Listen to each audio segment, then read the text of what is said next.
In October 1944, the last major naval battle of the Second World War was fought between the United States of America and the Japanese Empire.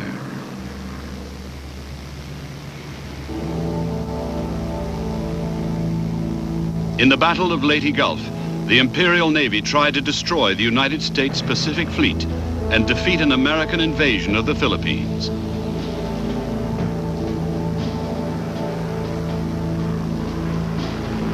The result was the greatest naval battle in history.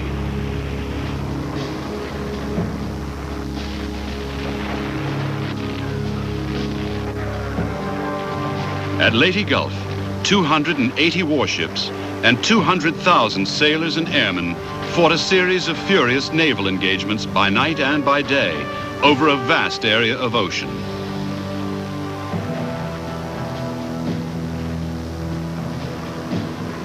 There was almost every kind of fighting known in sea warfare, from carrier strikes to full battleship actions. Leyte was also the first battle of the war in which the Japanese used the suicide tactics of the kamikaze.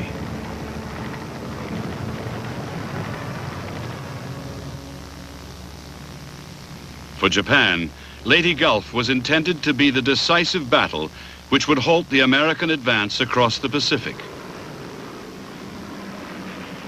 In reality, the Japanese Navy's last great gamble would lead to its complete destruction as a fighting force. After Leyte, the United States Navy would command the Pacific Ocean, and there would be nothing the Japanese Empire could do to save itself from total defeat.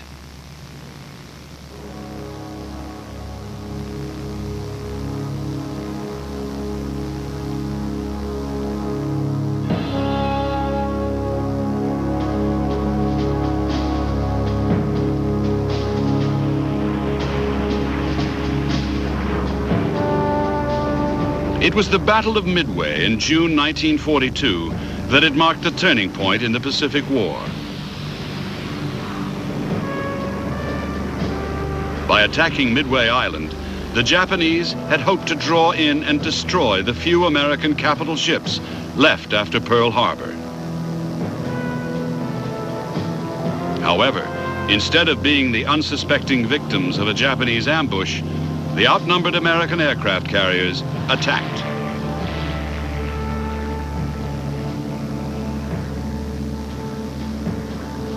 At Midway, American strike aircraft sent to the bottom 4 Japanese carriers and a cruiser for the loss of 1 carrier and a destroyer.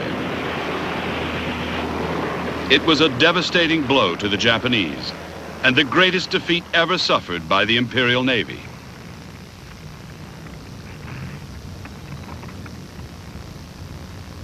In the wake of the victory at Midway, American commanders were keen to go on the offensive and push back the boundaries of Japanese conquest in the Pacific. The plan was a 3-stage campaign codenamed Operation Watchtower.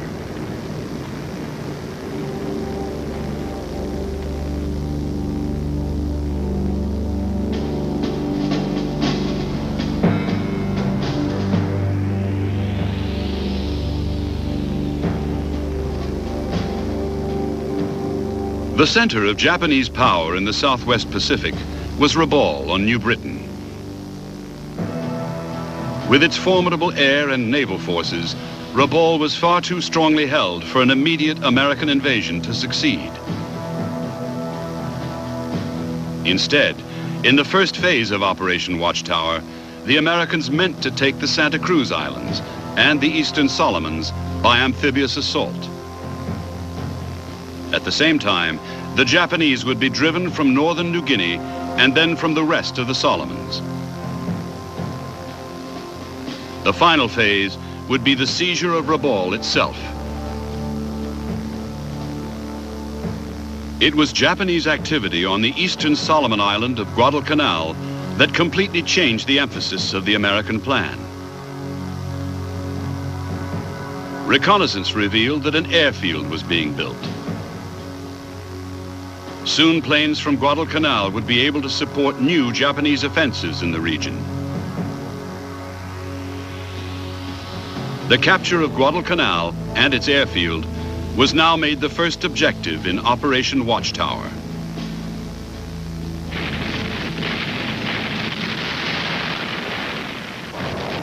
On the morning of August the 7th, 1942, a massive naval and air bombardment announced the arrival of the American invasion flotilla at Guadalcanal.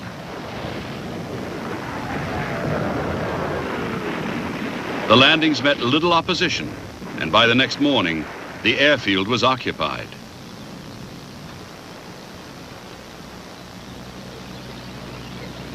The American landing forces at Guadalcanal were 19,000 strong, but the Japanese believed they were much weaker.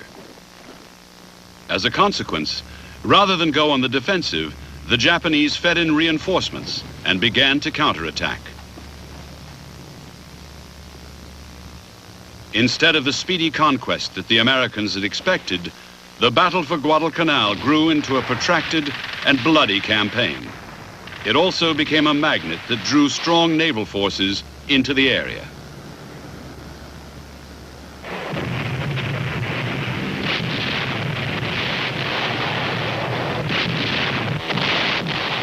In 4 months of savage actions around Guadalcanal, both sides suffered heavy losses in ships and men. The Japanese lost an aircraft carrier and 2 battleships, while 2 carriers were lost by the Americans. Other capital ships were severely damaged, and more than 30 cruisers and destroyers were also sent to the bottom. At sea, Guadalcanal had developed into a grinding battle of attrition.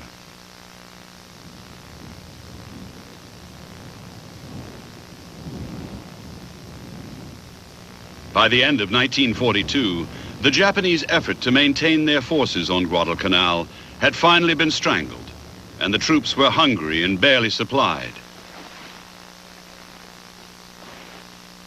However, on the American side, total troop strength had grown to 50,000, and by now they were extremely well supported. Finally, the Japanese realized that the battle was hopeless, and on February the 1st, 1943, they began to withdraw, leaving behind 24,000 dead. Hundreds of aircraft and their highly trained air crew had also been lost.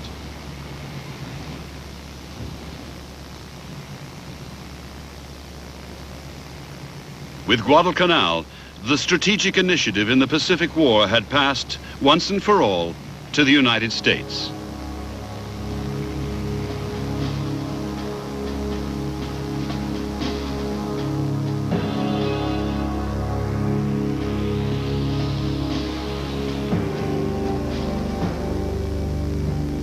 In the autumn of 1943, the Japanese perimeter in the Central and Southwest Pacific ran past the Marshall Islands, the Gilbert Islands, through the Solomons, north of Guadalcanal, and cut across New Guinea. In the Southwest, the American strategy was now to isolate the Japanese base at Rabaul rather than storm it, and from September, there were landings on the northern New Guinea coast and the start of a drive up the Solomons.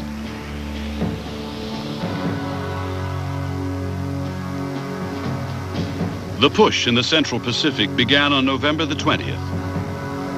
From Hawaii and the New Hebrides, the invasion fleets of Operation Galvanic struck at the Gilbert Islands of Makin and Tarawa.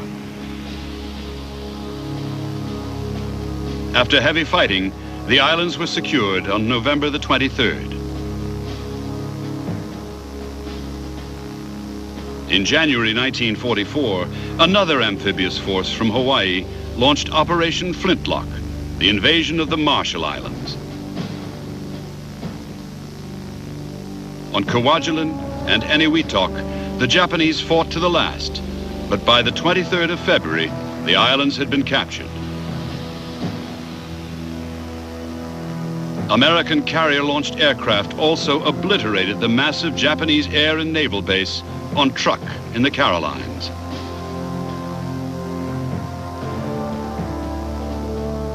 The next major American objectives were the islands of the Mariana Chain. In particular, Saipan, Tinian, and Guam.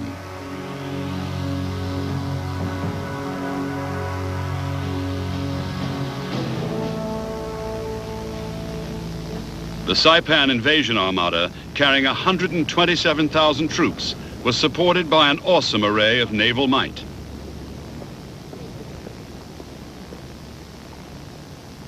In company sailed a force of 13 escort carriers, 7 battleships, and 17 cruisers.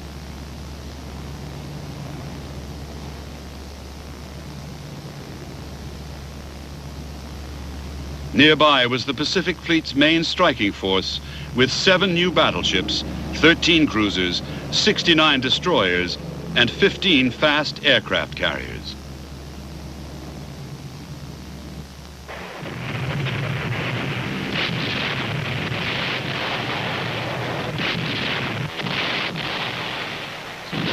In spite of the shattering bombardment from the heavy guns of the American warships and the determination of the amphibious assault, the Marines quickly found themselves facing real difficulty in getting off the beaches. The Japanese commanded the heights and launched fierce counterattacks. There was also another even more deadly threat from the sea. The Japanese had anticipated the Marianas landings, and a powerful fleet of carriers, battleships, and cruisers began to implement Operation Ago, the massive counterstroke that would destroy the American carrier fleet. The result was the Battle of the Philippine Sea.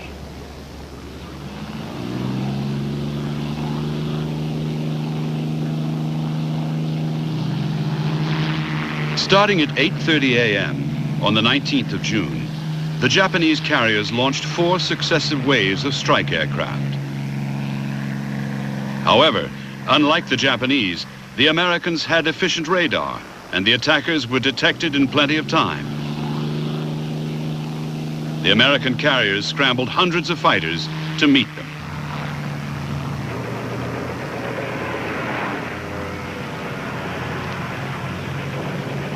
In a series of savage battles, 240 Japanese aircraft were shot down for the loss of only 29 American planes.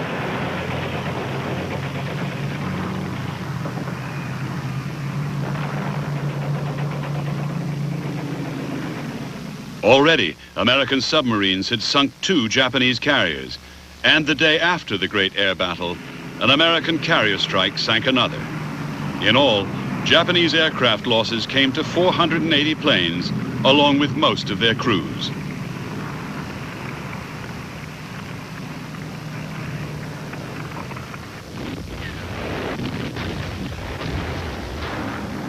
With the American victory in the Battle of the Philippine Sea, the conquest of the Marianas was a foregone conclusion.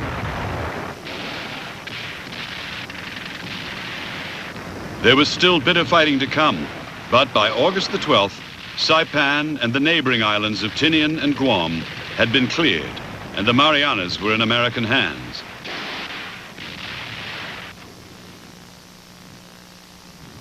Now, the question for U.S. planners was where along the still vast perimeter of the Japanese Empire should the United States strike next.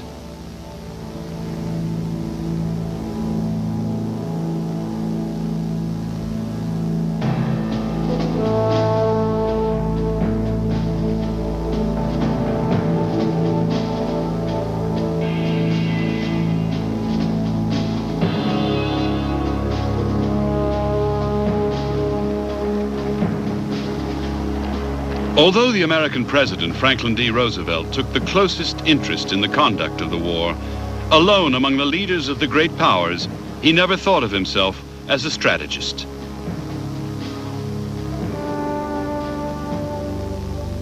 He was known for asking penetrating questions, but usually he followed the advice of his Joint Chiefs of Staff. However, in 1942, he had insisted on reinforcements being sent to the battle for Guadalcanal, and now in the summer of 1944, he was about to intervene once again.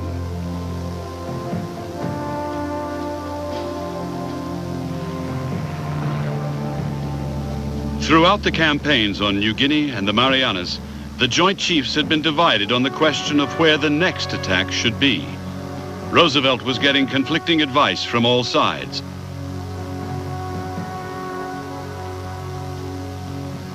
On July the 21st, the president took matters into his own hands.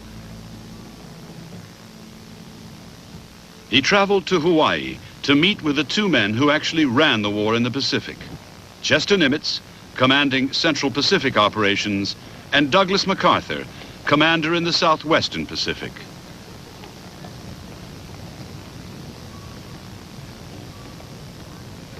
Faced with the choice between MacArthur's desire to drive the Japanese out of the Philippines and Nimitz's preference for bypassing most of the islands and striking at Formosa, Roosevelt backed MacArthur.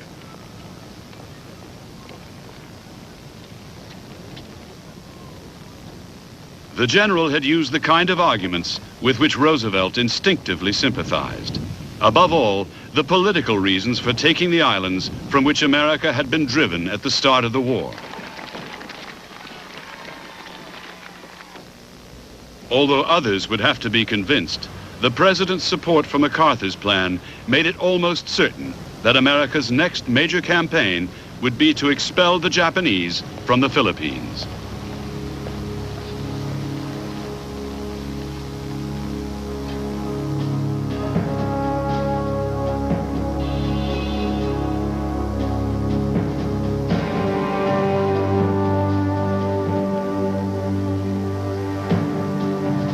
On July the 18th, 1944, after the disastrous defeats in the Marianas and the Philippine Sea, the government of Hideaki Tojo resigned, and Lieutenant General Kuniaki Kwaso became Japanese Prime Minister.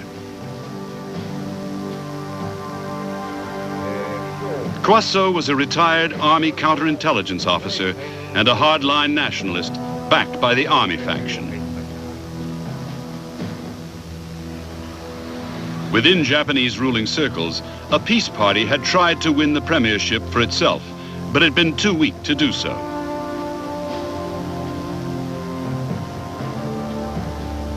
It did succeed in getting the appointment of Admiral Mitsumasa Yonai as Navy Minister, and in practice, Vice Premier. However, even with influential backers, Yonai could make little headway. The Japanese public had been told that the empire was winning the war, and the hardliners would not hesitate to arrest or assassinate anyone who openly advocated peace. Privately, Kwaso doubted that Japan could hold out against the growing might of the United States. Nevertheless, he supported the military faction who demanded one last chance to improve Japan's bargaining position by winning a major victory. Under Kwaso, creating an effective defense would be given the highest priority. But an important part of that defense would be to strike a major blow against the Americans, preferably a blow that destroyed an entire U.S. invasion force.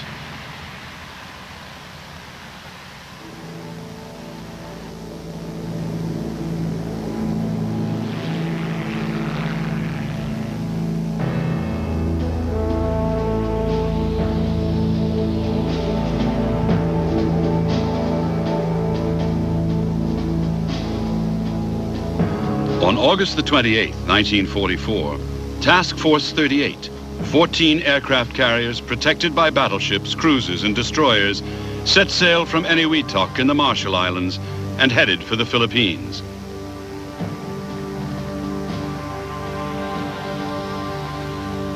Under the command of Admiral William F. Halsey, Task Force 38's mission was to attack Japanese air power on the islands, weakening the opposition in advance of America's next move.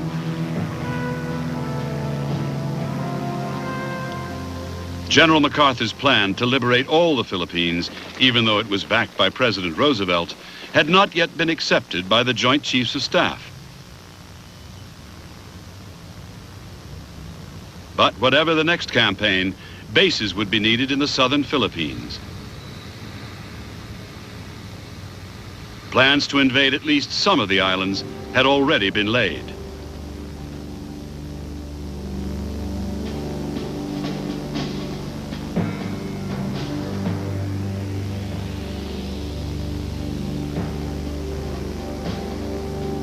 The American intention was to seize the islands of Ulithi and Yap,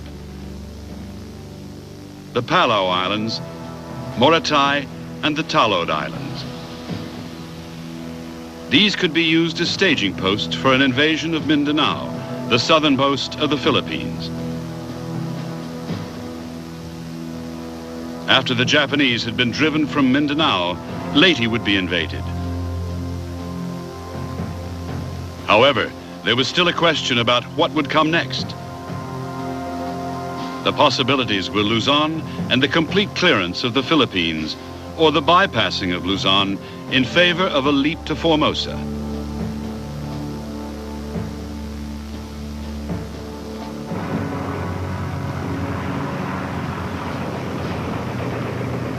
On the 13th of September, Admiral Halsey's flyers flew 1,200 sorties against targets in the Philippines, and a similar number the following day.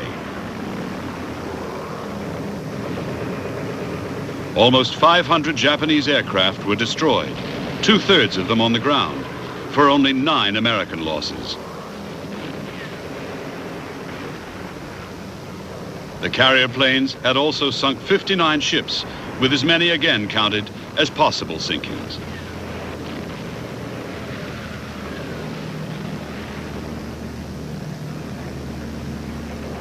It seemed to Halsey that the strength of the Japanese defense on the Philippines had been seriously overestimated, as had the Japanese will to fight. In particular, it looked like the island of Leyte was especially weak.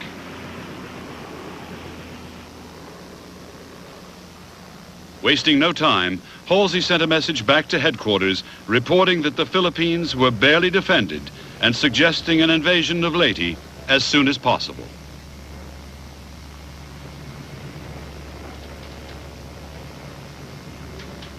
Even as Halsey's message was being received at Pearl Harbor, in the Canadian city of Quebec, President Roosevelt, Winston Churchill, the British Prime Minister, and their senior commanders were meeting at the Octagon Conference. In the middle of the meeting, a message was received from Nimitz at Pearl Harbor telling of Halsey's suggestion that landings be made at Leyte. By the end of the day, the Joint Chiefs had issued orders for an invasion of Leyte to be mounted on October the 20th, 1944. The operation would be codenamed King II.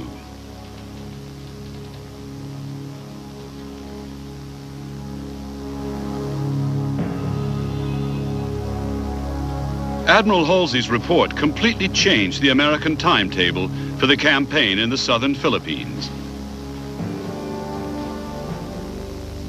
The Palau Islands, Morotai, and Ulithi would still be taken. But Yap, the Talod Islands, and Mindanao would be bypassed in favor of an early landing on Leyte. After that would come the invasion of Luzon that MacArthur had always wanted.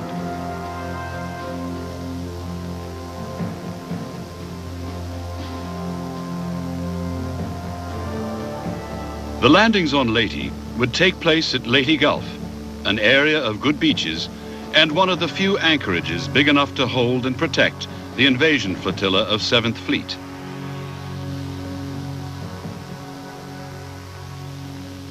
As well as transporting the assault troops of 6th Army, 7th Fleet would have the task of protecting and supporting the landings.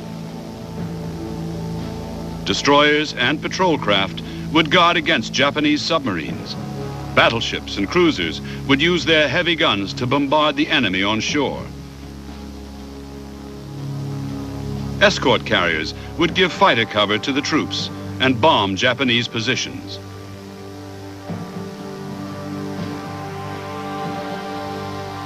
While 7th Fleet carried out the landings at Leyte Gulf, to the west and north, Task Force 38, the strike component of 3rd Fleet, would be deployed to support the invasion force. Its carriers would attack Japanese air bases all over the region and deal with any major Japanese naval threat that might appear. However, Most American commanders doubted that the Japanese Navy would launch any large-scale operations against the Leyte landings.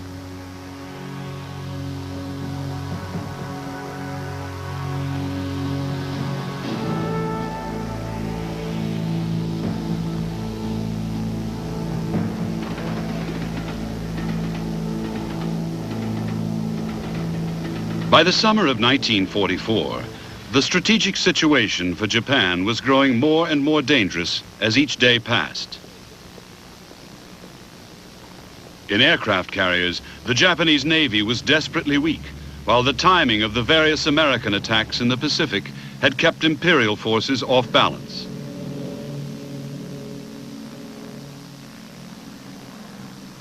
Twice, the traditional Japanese Navy doctrine of seeking out the decisive battle had been followed to the letter, and twice, at Midway and in the Philippine Sea, it had failed to deliver an American defeat.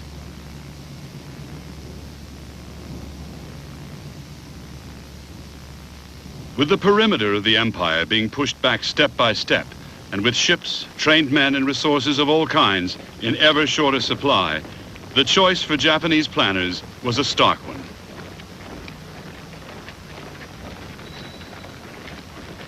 Either accept a slow and inevitable defeat, or try once more for the decisive battle that would stop the Americans in their tracks and perhaps open the door to an honorable peace.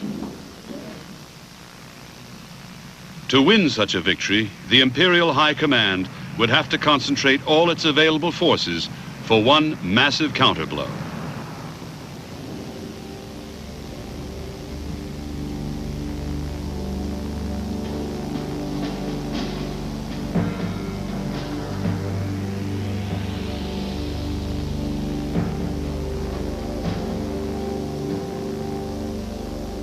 With the American capture of the Marianas and New Guinea, only the screen of islands from the Japanese homelands through the Ryukyu, Formosa, and the Philippines protected the flow of oil and other strategic supplies which were the lifeblood of the Japanese war effort. In the new Japanese strategy, the southwestern area, the main source of Japanese raw materials, was to be heavily fortified. So was the island chain linking the area to the Japanese homeland. Most Army and Navy aircraft would be deployed along the chain.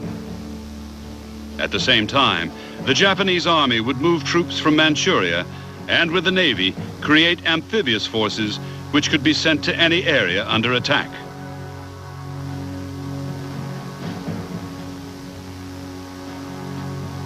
Most of the Japanese surface fleet was stationed in the southwest off Singapore. However, the aircraft carriers had to be based in Japan to reform their air groups. It was hoped that in November, the carriers could join the rest of the fleet near Singapore, creating a powerful combined force.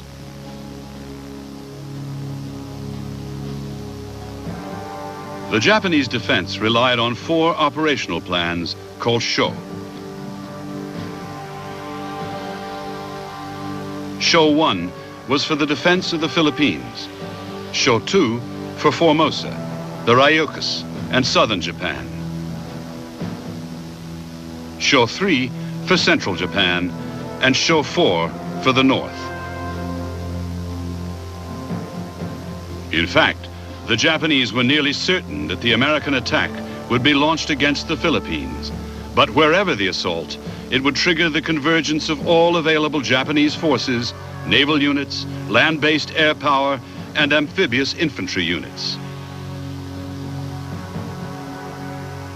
Under the onslaught, the American invasion force would soon be overwhelmed and completely annihilated.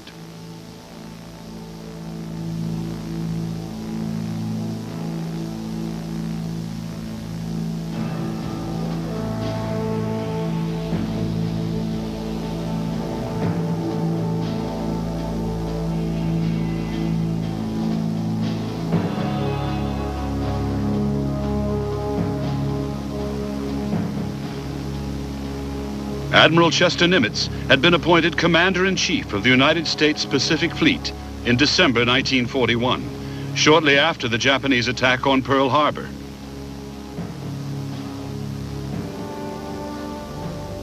More than anyone, it was Nimitz who had restored the morale and defensive spirit of the Pacific Fleet in the aftermath of the disaster. The Pacific Theater had traditionally been the special preserve of the United States Navy and the undisputed domain of the Commander-in-Chief of the Pacific Fleet. However, since the start of the war with Japan, the Army had also been heavily committed, mainly because of the need to defend Australia and New Zealand. The seal was set on increased Army influence when General Douglas MacArthur, regarded as a hero by the American press and public, set up his headquarters in Australia. The result was an extraordinary arrangement in which MacArthur was given command of the Southwest Pacific region and Nimitz the Central Pacific.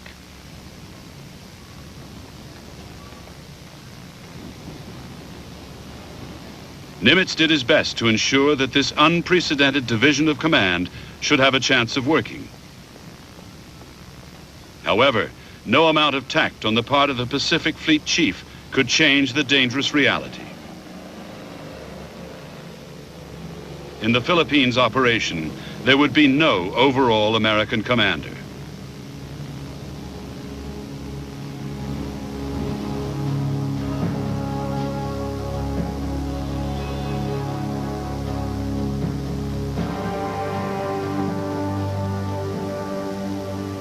Admiral Soimu Toyoda was appointed Commander-in-Chief of the Japanese Combined Fleet in March 1943.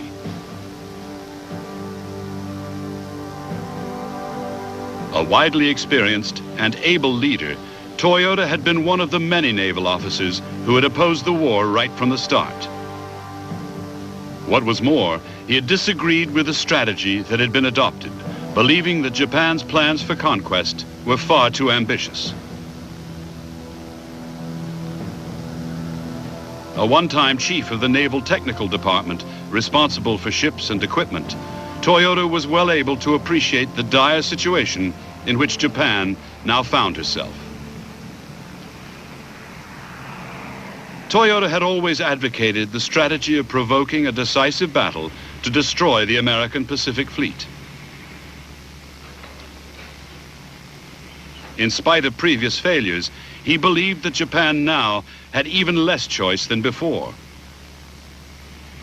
With the shore plans, Admiral Toyoda meant once more to try to inflict such a defeat on the Americans that they would be compelled to come to terms. His forces were weaker than ever, but if his fleet and his aircraft were used skillfully and boldly, he might yet win an historic victory.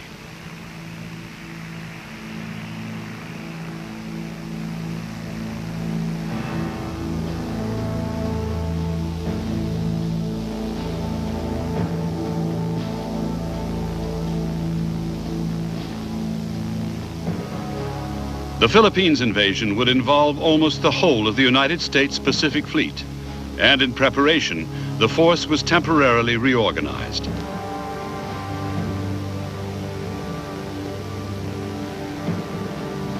Admiral Halsey's Third Fleet was stripped of its amphibious and transport elements, and these were given to the Seventh Fleet, which would carry out the actual landings. That still left Halsey with a formidable strike force to protect the invasion. Task Force 38 had nearly 1,000 aircraft on 17 fast carriers, along with a powerful escort of battleships, cruisers, and destroyers.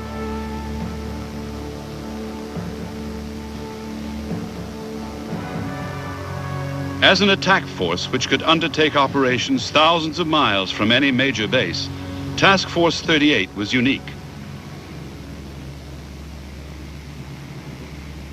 The Pacific Fleet's supply system was now so good that the task force could stay at sea almost indefinitely. The at-sea logistics group An armada of 34 oilers, store ships, refrigerator ships, and ammunition ships replenished the carrier groups at a series of prearranged rendezvous.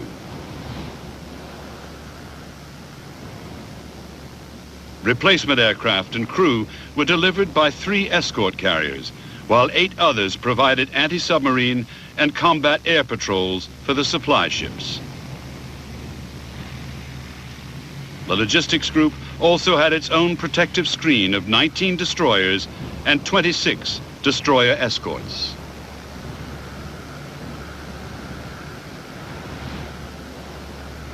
While Third Fleet had grown in nearly 3 years of war to become the most powerful naval force afloat, Seventh Fleet had traditionally been the poor relation.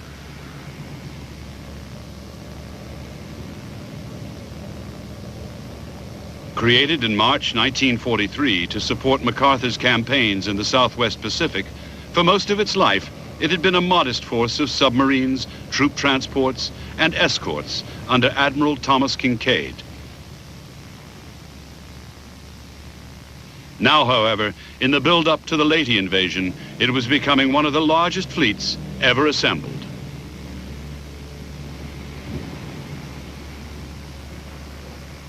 Of the 700 vessels now assigned to 7th Fleet, almost a quarter were warships. As well as his original fleet and his amphibious forces, Admiral Kinkaid had Task Force 77, the powerful force of battleships, cruisers, destroyers, and escort carriers, which would provide close protection for the invasion fleet and fire support for the landings.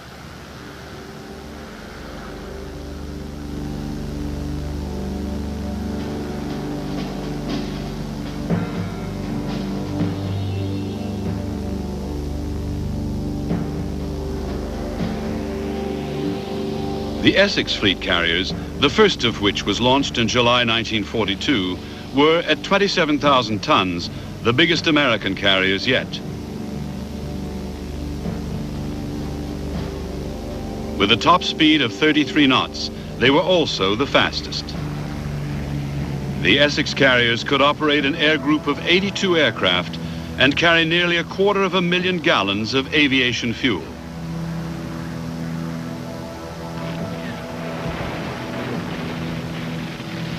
A massive array of anti-aircraft guns gave the Essex carriers the ability to put up a powerful defense against enemy air attack. The carriers had 12 5-inch radar-controlled guns, 40 40-millimeter guns, and 60 30-millimeter weapons. Although the flight deck was not protected by armor, the hangar below was, and it would detonate a bomb before it reached the ship's core.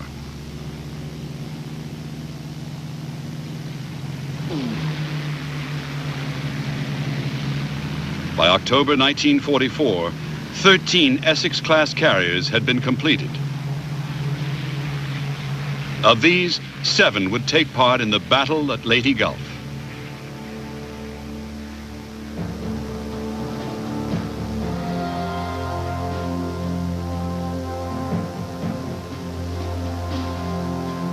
The first of the Colorado-class battleships had been launched as far back as 1920. The ships displaced 32,000 tons, and their main armament was 8 16-inch guns in 4 turrets.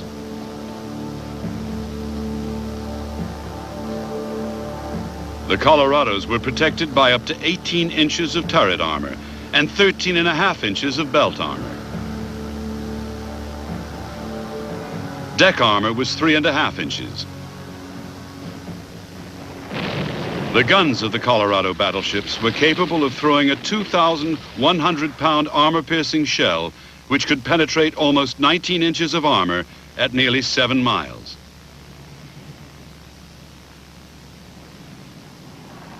When the Japanese attacked Pearl Harbor in December 1941, 2 of the 3 Colorado-class battleships were hit.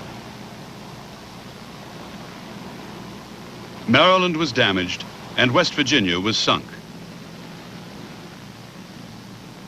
However, both ships were successfully repaired and modernized. Too slow to accompany Third Fleet's fast carriers, Maryland and West Virginia, along with 4 other veteran battleships, were intended for shore bombardment duties at Leyte Gulf.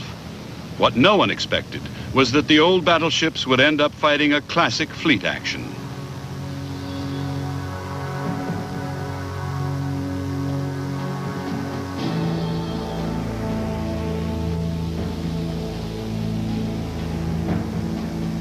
The escort carrier was first conceived as a cheap way to provide anti-aircraft and anti-submarine cover to convoys carrying war materials and troops across the Atlantic.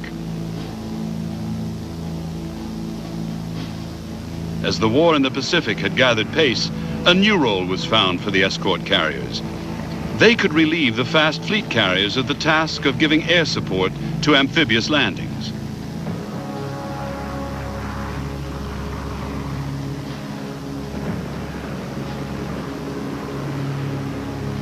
By the end of the war, more than 100 escort carriers would be built, almost half of them of the Casablanca class. Displacing 7,800 tons, the Casablanca carriers had a top speed of just over 19 knots and could carry 28 aircraft. Unlike the fleet carriers, they had no armor, double hulls, or anti-torpedo blisters. As a result, because their official designation was CVE, their crews called them combustible, vulnerable, and expendable. 18 escort carriers would take part in the Leyte landings. Of these, 14 would be Casablanca-class vessels.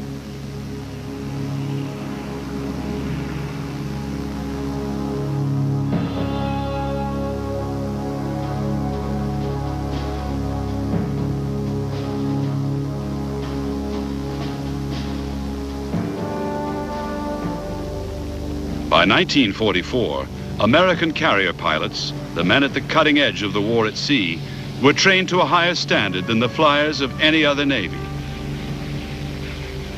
There was no shortage of high-quality recruits, nor were training programs limited by aircraft availability or fuel supplies.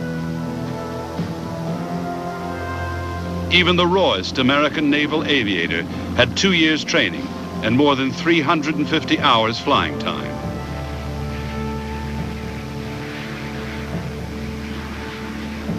His instructors were also of the highest quality. Unlike the Japanese, who kept their pilots on operations until they were killed, the Americans rotated theirs through the training schools. The experience of veterans was continuously passed on to new flyers, leading to a degree of tactical sophistication that the Japanese could no longer match.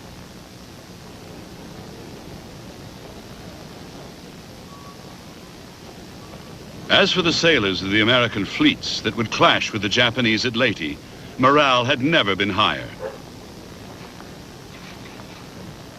It was plain that the Pacific War had turned in America's favor, and although reverses could be expected, few doubted that the Imperial Navy would be defeated.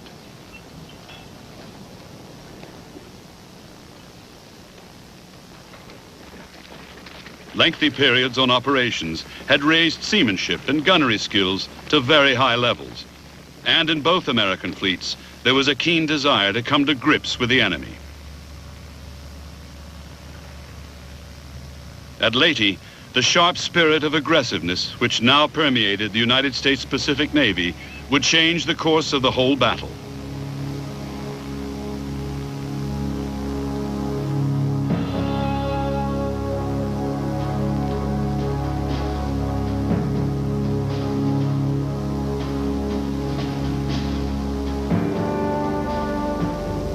Although the big surface warships of the Japanese fleet were now permanently based near Singapore, Japanese planners would much prefer to have kept them in home waters.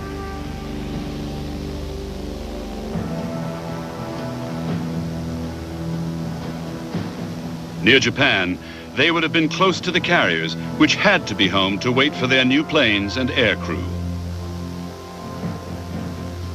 The problem was that Japan was suffering from a desperate fuel shortage, And so the big ships had to be kept close to the East Indies oil fields. The cause of the Japanese fuel crisis lay with the activities of the American Pacific submarine fleet. 140 boats now prowled the Japanese sea lanes, and they had sunk 4 million tons of Japan's shipping. The Empire had neglected its anti-submarine defenses until it was too late, and by now it had lost more than half its oil tankers to underwater attacks. As a result, the Japanese Navy would have enough fuel only for one major sortie and would be unable to venture out again for another 2 months.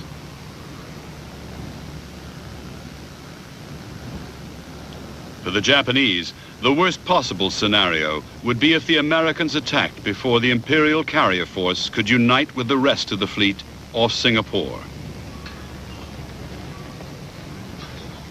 If that happened, the shore plans would still have to go into operation, but the Navy would be forced to rely on its single remaining asset, the massive hitting power of its heavy surface warships.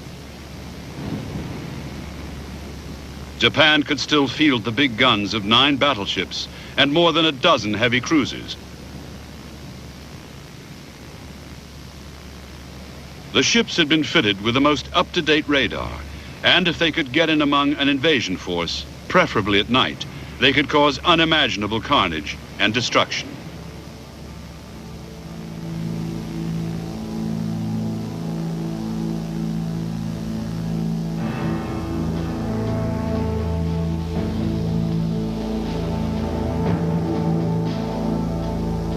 Displacing a massive 64,000 tons, the Yamato-class battleships were the largest naval vessels yet built by any nation.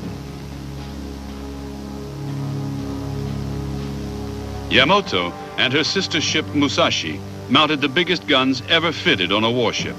The main battery was 9 18-inch weapons in 3 triple turrets. Each turret weighed 2,500 tons, and the guns could fire an armor-piercing shell weighing nearly 1.5 tons over 26 miles.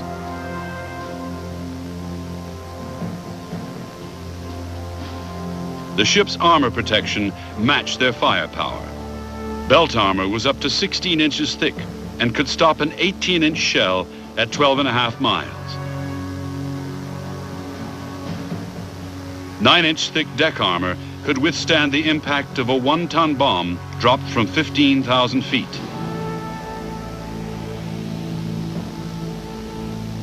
Yamato's anti-aircraft guns were also heavily armored, but this was as much to protect their crews from the blast of her own 18 inches than from anything the enemy might do. At Leyte Gulf, the gigantic Yamato and Musashi would sail at the heart of the Japanese battle line.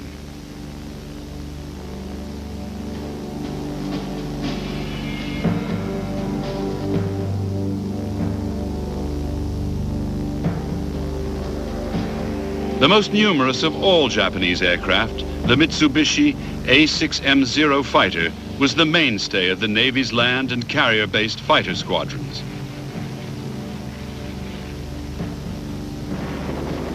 The Zero was a fast and highly maneuverable aircraft, which in the first year of the war had no equal.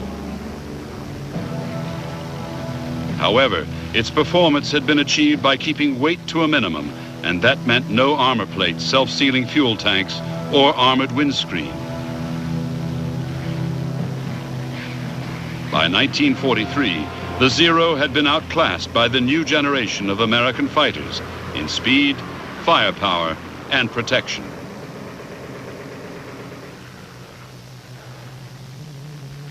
Although the Zero was a fighter, some Japanese commanders realized that it would just be capable of carrying a 550-pound bomb. Flown by a courageous and determined pilot willing to ram an enemy warship, the bomb-armed Zero could become the most formidable weapon ever directed at an American fleet.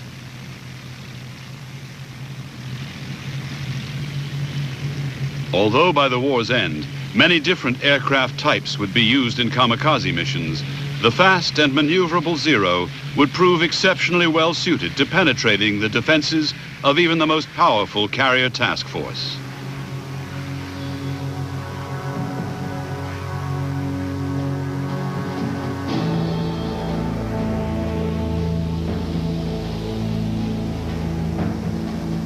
The Mitsubishi Ki-21 bomber had first entered service with Japanese Army aviation in August 1938.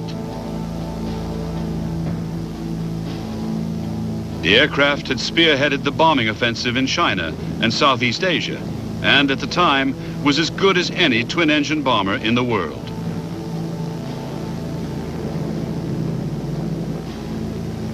Although by 1944, the Ki-21 was obsolete and suffering heavy losses at the hands of Allied fighters, the type remained in first-line service. In the Philippines, as part of a mixed force of Army bombers, the aircraft would operate alongside Navy planes as part of the Show 1 plan.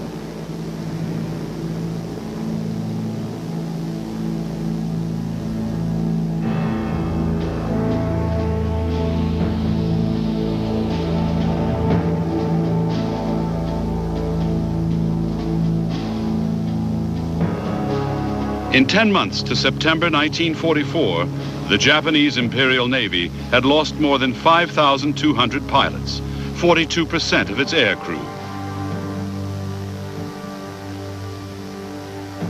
Most of these had been operating from land bases.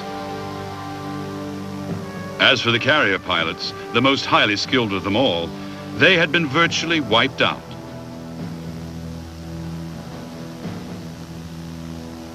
The Japanese Army had also suffered very heavy losses of aircrew, and at a time when aircraft production was up and substantial numbers were reaching the squadrons, there was a critical shortage of flyers.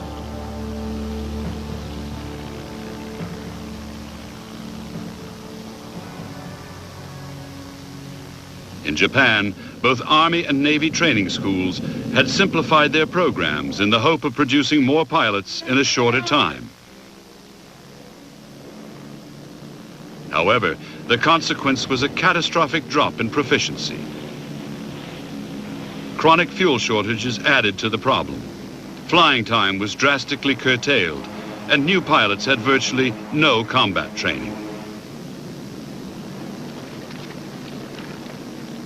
The pilot problem was much worse for the carrier air groups. Normally, 400 hours in the air was needed before a trainee could even hope to master carrier operations, and pilots now came out of the schools with only 200.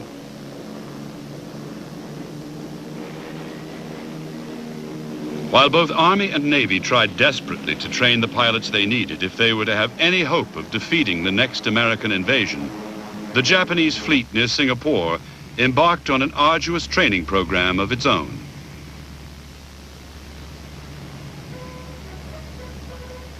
Particular attention was paid to anti-aircraft gunnery and night fighting tactics. The Japanese Navy had always come off best in night battles, and it was hoped that by the most careful preparation, even an enemy as powerful as the Americans could be outfought and humiliated.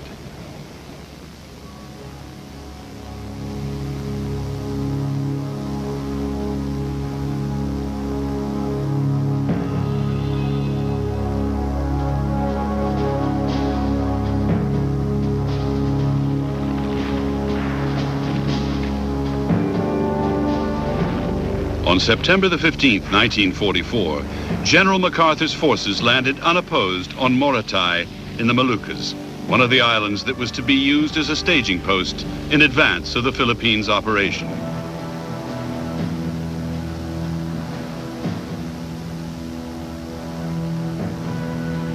On the same day, Nibitz's forces landed on Peleliu in the Paulo Islands, intended as another staging post on the way to Leyte.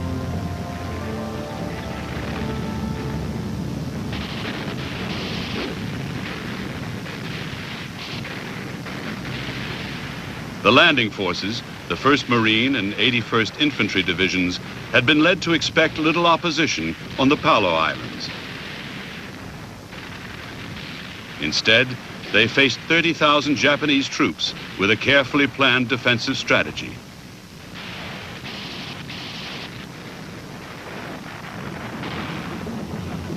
On Peleliu, the Japanese had transformed hundreds of caves into fortresses, and the Americans had to blast the enemy out of each stronghold in turn.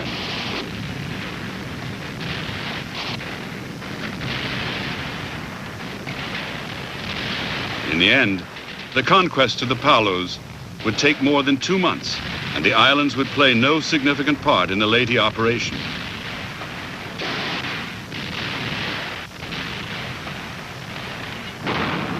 Even as the fighting in the Palos was still going on, the Leyte invasion force was already setting sail.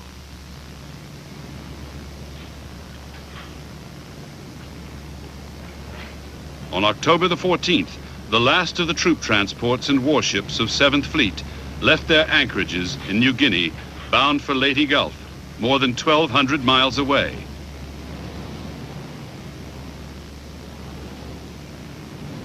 The landings were to take place in 6 days' time.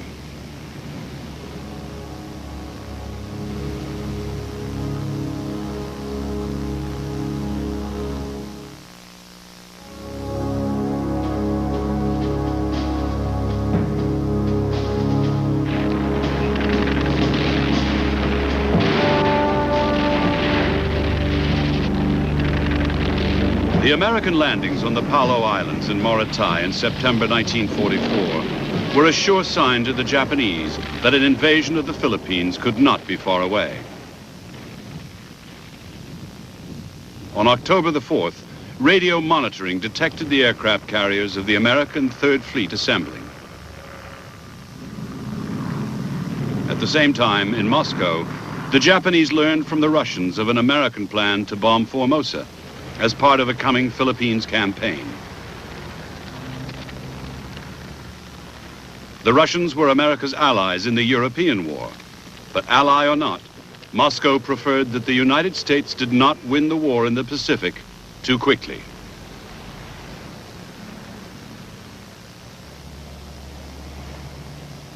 On October the 9th, the Japanese Imperial High Command alerted its forces in Formosa and the Philippines. However, the show plan was not to be implemented at once. Because of the fuel shortages, Japanese commanders could not risk concentrating all Imperial forces, especially naval forces, until they were certain of exactly where the American invasion was to be. When the Americans had actually begun to land, then the great counterattack would be unleashed.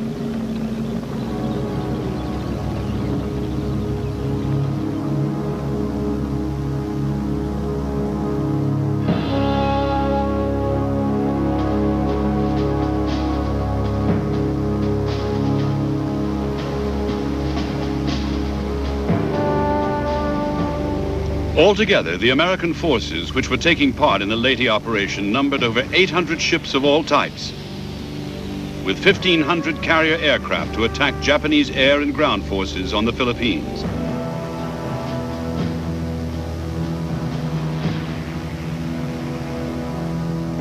$143,000 American naval personnel were manning the transports, escort vessels, and carrier aircraft.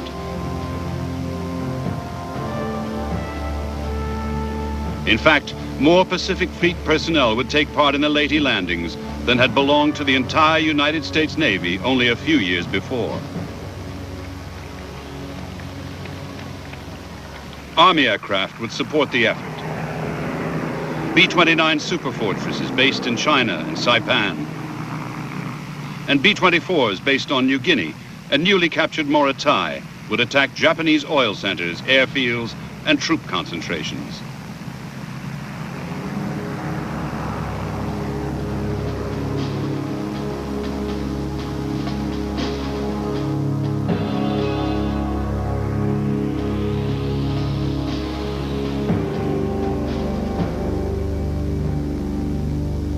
The United States 7th Fleet, commanded by Vice Admiral Thomas C. Kincaid, was divided into 3 task forces for the Leyte landing. Task Forces 78 and 79 had mostly amphibious, transport, patrol, and service vessels. Task Force 77 would protect the landings and was under Kincaid's personal command.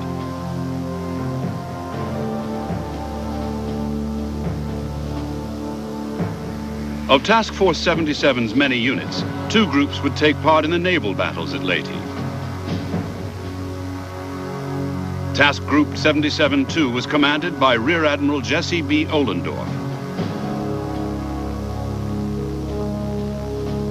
Ohlendorf had 6 veteran battleships, 3 heavy and 2 light cruisers, and 15 destroyers. Task Group 77-4 was commanded by Rear Admiral Thomas L. Sprague. Sprague had 18 escort carriers and a screen of 10 destroyers and 14 escort destroyers.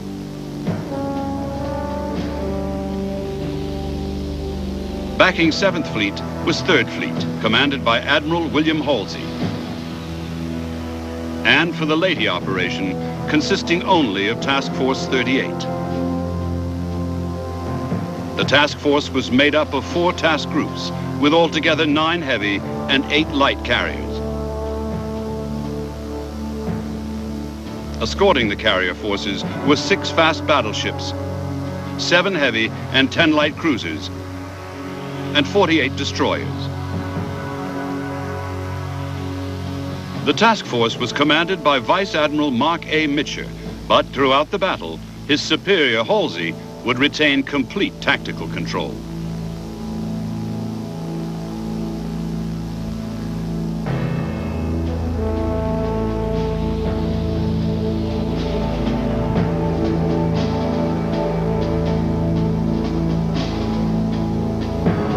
The success of the Japanese defensive strategy laid out in the show plans depended above all on the performance of land-based air units.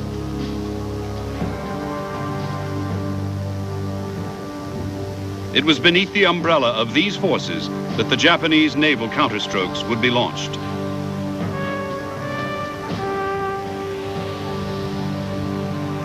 In early October, the numbers of aircraft that the Army and Navy together deployed in the threatened region had risen to over 1,100 planes, with 500 more available as reinforcements.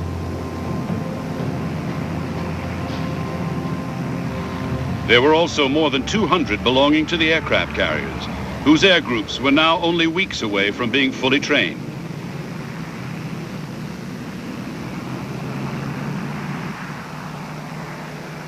It was hoped that land and sea-based Navy pilots would together be able to deal with the American warships, while the Army flyers, never trained to attack ships, concentrated on the beaches and anchored transports.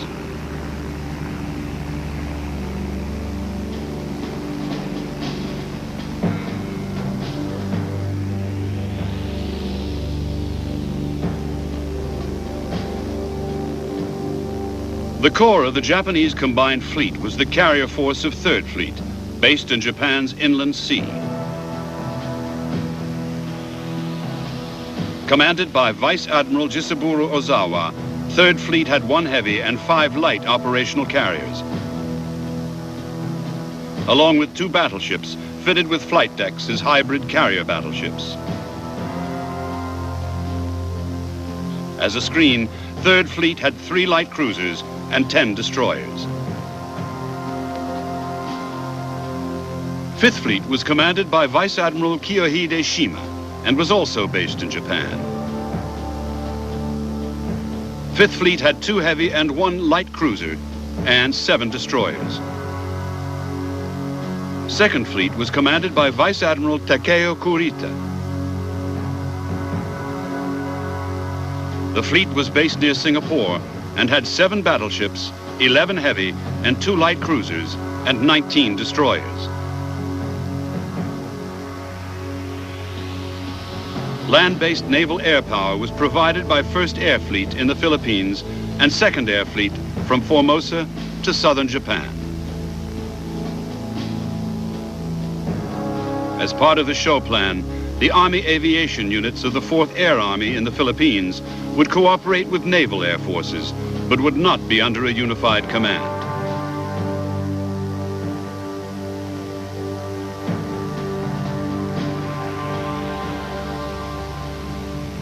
A key part of the Japanese defensive plan was that by surprise attacks, the overwhelming American superiority in carrier forces should be eliminated.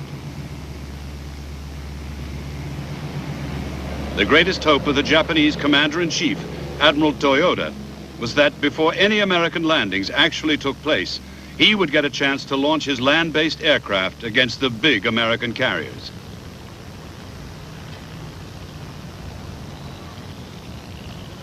If Toyota could destroy or cripple the main American striking force, any invasion would almost certainly be delayed, giving him the thing he needed most: time to strengthen his island defenses, finish training his carrier air groups, and unite his carrier force with the rest of the Imperial fleet off Singapore.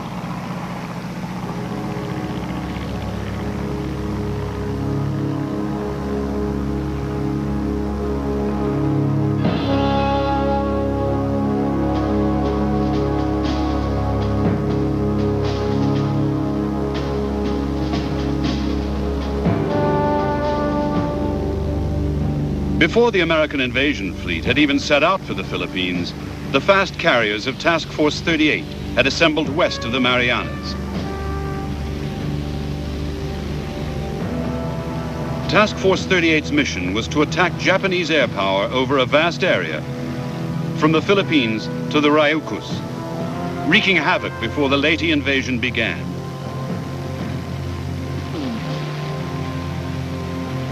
The object was to destroy as many Japanese aircraft as possible on the ground and in the air. Installations and workshops were also targets, anything that could disrupt the sending of aircraft reinforcements to the Philippines. Just before the landings, Task Force 38 would sail south to lie off the Philippines and support the invasion forces.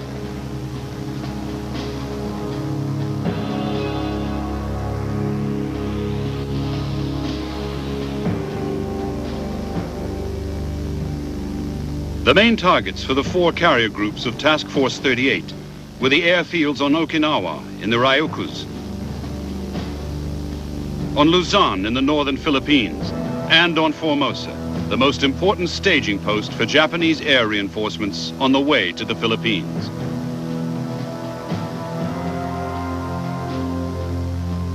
The first American strike was launched against Okinawa and neighboring islands on October the 10th. The Japanese reaction was to order Show 2 and Show 1 plans activated, but for air forces only.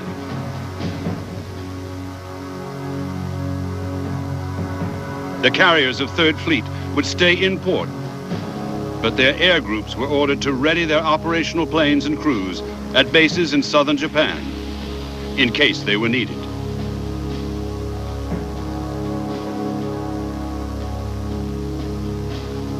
On October the 11th, 2 American task groups sent fighter sweeps against Luzon. On the following 3 days, all 4 carrier groups concentrated their attacks on Formosa.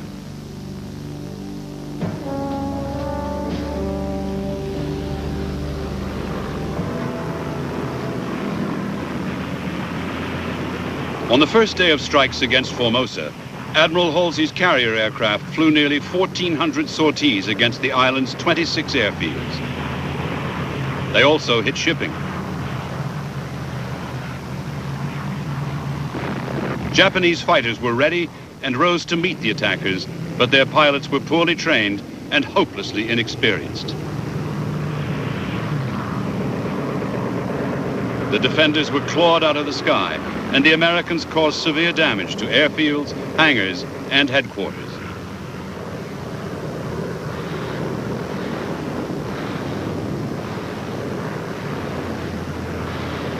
Although the American attacks on Formosa were causing immense destruction, The Japanese Navy Commander-in-Chief, Admiral Toyota, did not see them as a disaster.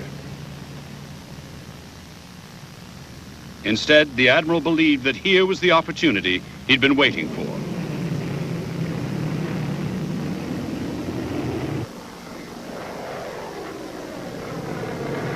On October the 12th, the Japanese flew over 100 bombing and torpedo sorties against Task Force 38. And from the start, the reports sent back by pilots told of massive destruction of American ships. The question for Admiral Toyota was, should he now throw in everything he had to finish off the Americans once and for all? Toyota made his choice. He ordered the carrier air groups waiting on land bases as instructed to join the strikes.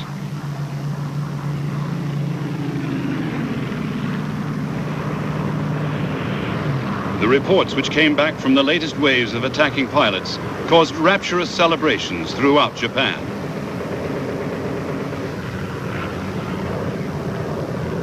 Imperial General Headquarters announced that off Formosa, 2 American battleships and 11 carriers had been sunk and many more damaged. In fact, as reconnaissance soon showed, the Japanese pilots had wildly overestimated their success. The American carrier fleet was intact, and more than 800 Japanese sorties had succeeded in seriously damaging only 2 cruisers. American fighters and anti-aircraft gunners had shot down 500 aircraft, including half of Japan's newly trained carrier pilots.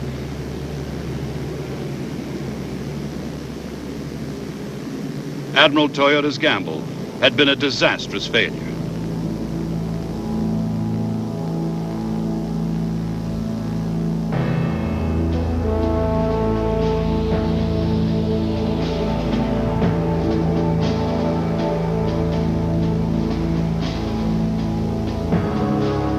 On October the 17th, leading ships of the American invasion armada were spotted by Japanese coast watchers approaching Leyte Gulf.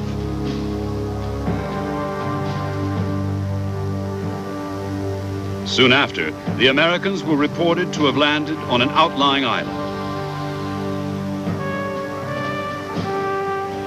The Japanese Second Fleet had already been alerted, and now it was ordered to sail for Brunei to refuel en route for the Philippines.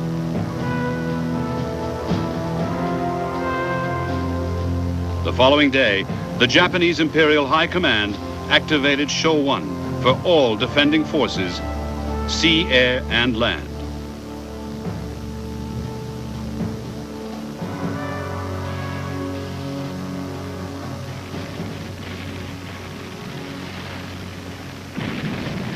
By now, the first American shells were falling on the beaches at Leyte.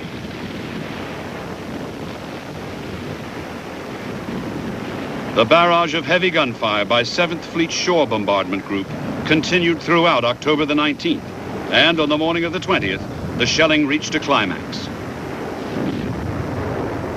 On 2 beaches 13 miles apart, hundreds of landing craft surged towards the shore.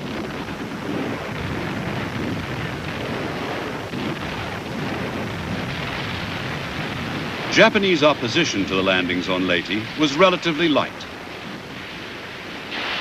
For the moment, the strategy was to fight only delaying actions.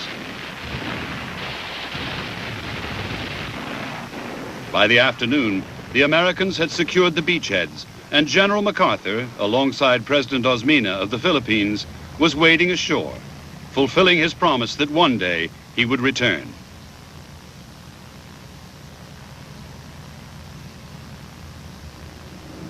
What neither MacArthur nor any of his commanders knew was that the Japanese planned to smash their invasion fleet at its anchorage in Leyte Gulf in 5 days' time.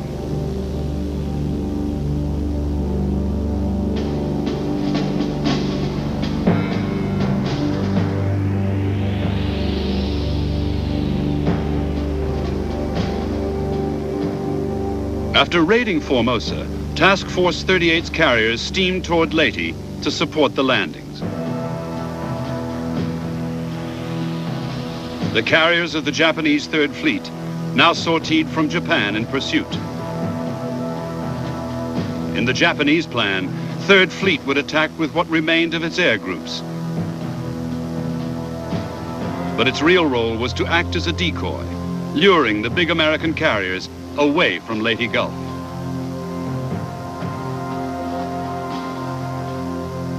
On October the 22nd, the Japanese Second Fleet sortied from Brunei in 2 divisions. Force A had 5 battleships, including Yamato and Musashi, 10 heavy and 2 light cruisers, and 15 destroyers. Force C was made up of 2 battleships, a heavy cruiser, and 4 destroyers. Fifth Fleet was already on the way from Japan with 3 cruisers and 7 destroyers.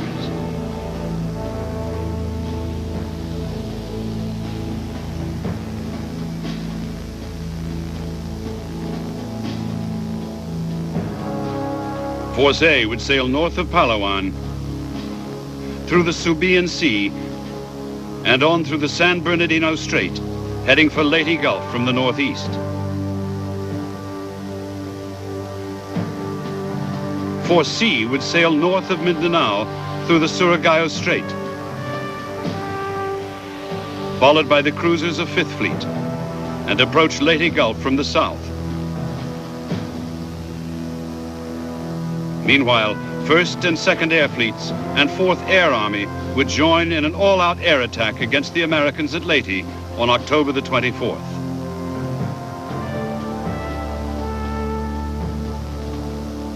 On the 25th, called by the Japanese X-Day, the naval forces would attack simultaneously from north and south, and between them, crush the American invaders.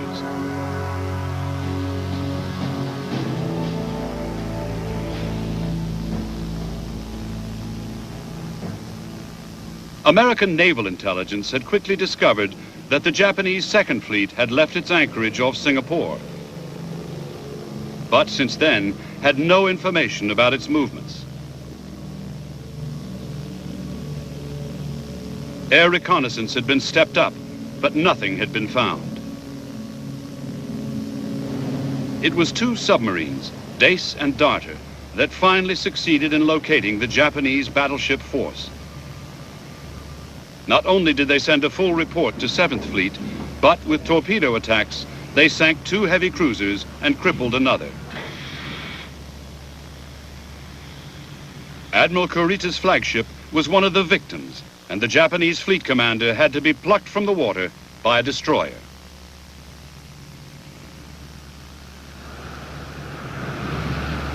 The American submarine's contact report was enough for Admiral Halsey to launch his own scout planes on the morning of the 24th and prepare to follow up with a massive strike against the Japanese fleet.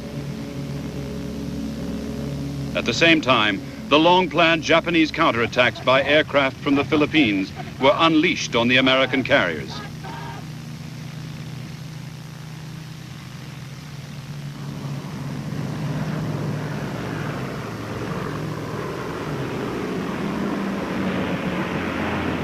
Of almost 200 aircraft launched by the Japanese in raids of over 50 at a time, only a handful broke through. The American carriers' combat air patrols shot down over 60 raiders. However, one Japanese bomber did find its target. It scored a direct hit with a 550-pound bomb on the light carrier Princeton. There was a series of violent explosions, and the hangar deck was engulfed in flames.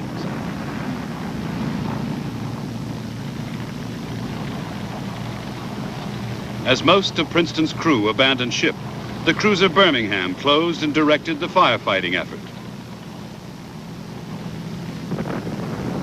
Suddenly, a tremendous explosion racked the carrier and raked the crowded decks of Birmingham with a storm of deadly splinters.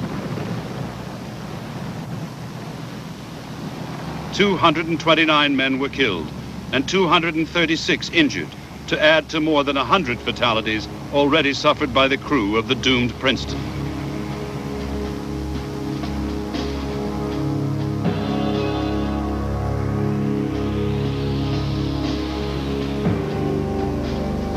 By now, the battleships of the Japanese Force A were just about to enter the Subian Sea. Of Task Force 38's 4 groups, Task Group 1 had earlier been ordered back to base to replenish and had just been told to turn around and rejoin the force. Task Group 3 was to the north and had just borne the brunt of the Japanese air attacks. However, Task Groups 2 and 4 were well placed to attack the Japanese in the Subian Sea. At 09:10 on the morning of the 24th of October, Task Group 2 launched the first of 3 strike waves, followed by another from Task Group 4. Altogether, 259 sorties.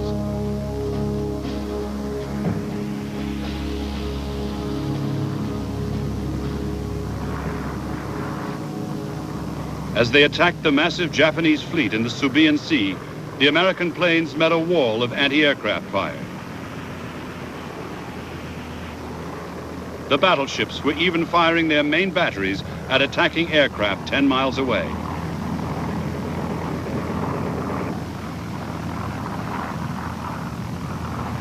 Japanese air commanders on the Philippines had chosen to attack the American carriers rather than defend Admiral Kurita's fleet, and so only a handful of Japanese fighters were patrolling over the ships.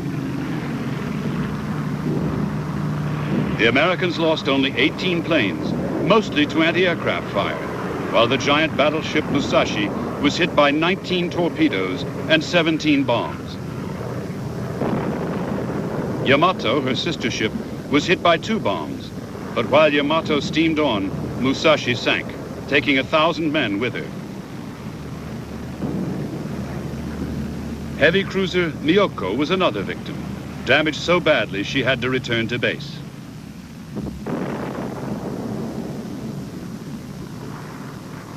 Although the American pilots had sunk Musashi and cruiser Miyoko was knocked out, no other Japanese heavy ship was significantly damaged in the Subian Sea.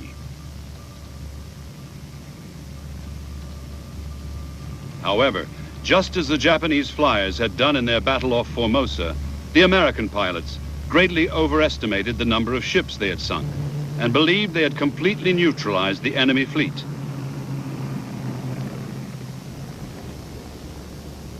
When the Japanese were seen to make a course change which could take them home, Admiral Halsey concluded that the fleet was no longer a threat to American forces at Leyte.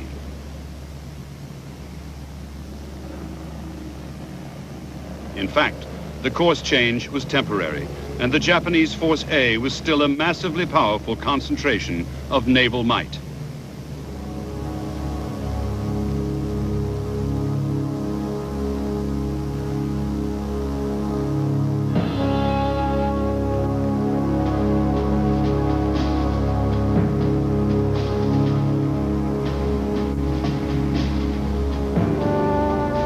By the morning of October the 24th, the Japanese carriers of Third Fleet, led by flagship Zukaku, was off northern Luzon.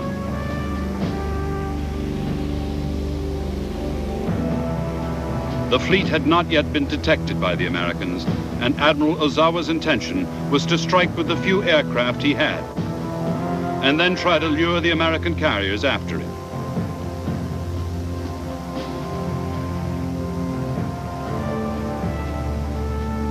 By 11:15, Ozawa's search planes had found the carriers of Task Group 3. 30 minutes later, Ozawa launched a 76-plane strike. It was the last strike launched by Japanese carrier aircraft in World War II.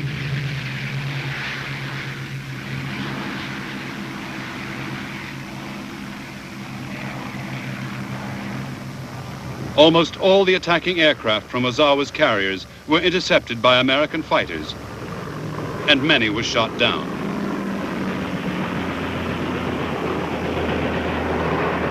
The task group's anti-aircraft fire accounted for more, and only a few Japanese planes broke through to launch their bombs and torpedoes. They failed to hit a single ship, and only a handful of Japanese aircraft survived.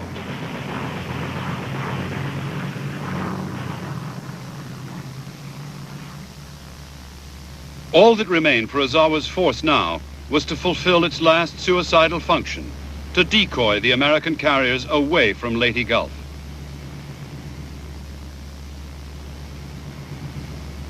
Ozawa sent some of his ships directly towards the Americans, and as he had hoped, they were soon detected. His main fleet was spotted by late afternoon.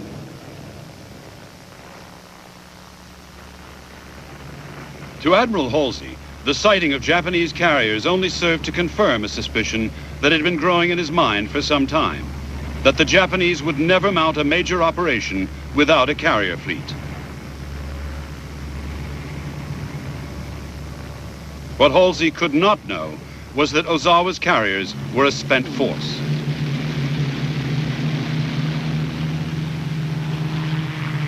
Halsey's orders from Admiral Nimitz had been to watch over 7th Fleet and its landing forces at Leyte Gulf.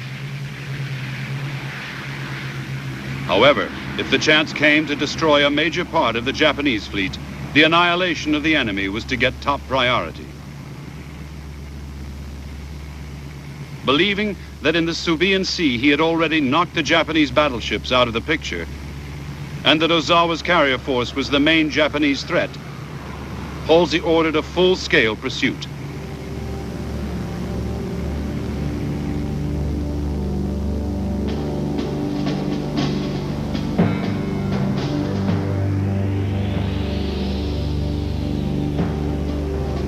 It had been Task Group 3 off Luzon that had found the carriers of Admiral Ozawa's 3rd Fleet.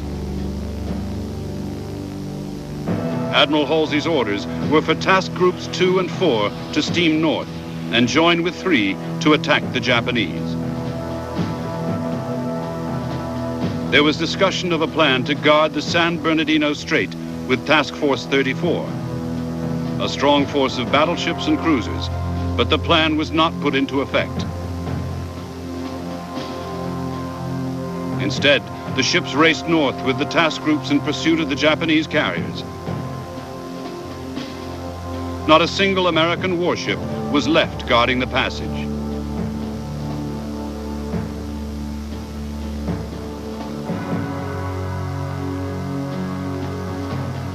By now, Force A, with its 4 surviving battleships, had left the Subian Sea and was poised to pass through the San Bernardino Strait. It completed the passage in the early hours of October the 25th. Meanwhile, to the south, Force C, with its 2 battleships, was off Mindanao. 50 miles behind followed the cruisers of 5th Fleet.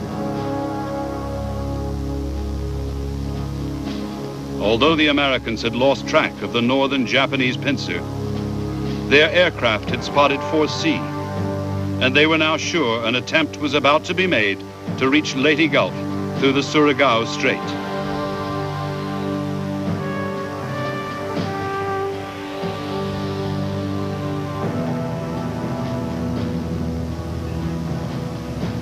Shortly after noon on October the 24th, after the Japanese had been detected approaching the Surigao Strait,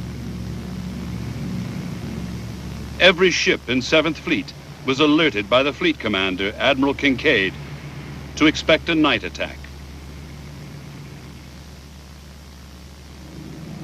In Leyte Gulf were 56 transports and amphibious ships, including the cruiser on which General MacArthur was based.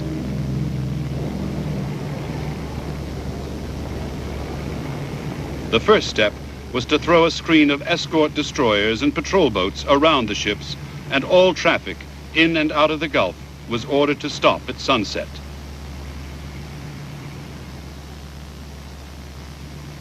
Meanwhile, 7th Fleet's commanders prepared to fight the most devastating action in the Battle of Leyte Gulf.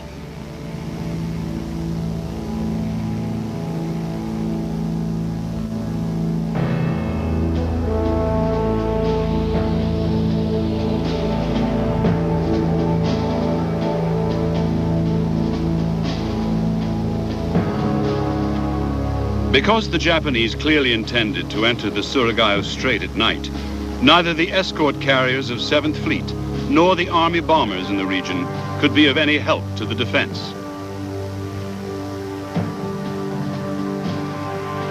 an action would have to be fought by surface warships.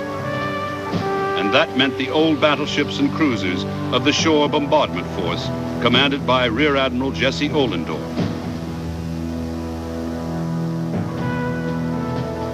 Ohlendorf made painstaking preparations. He would have the fleet's destroyers, and with these, he was determined to weaken the Japanese before the big ships engaged.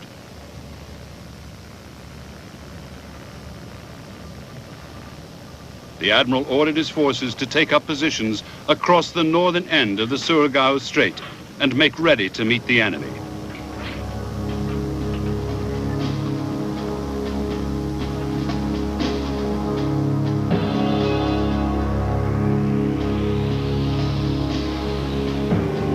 The American battle line would be made up of 6 battleships, which would steam east and west across the Surigao Strait.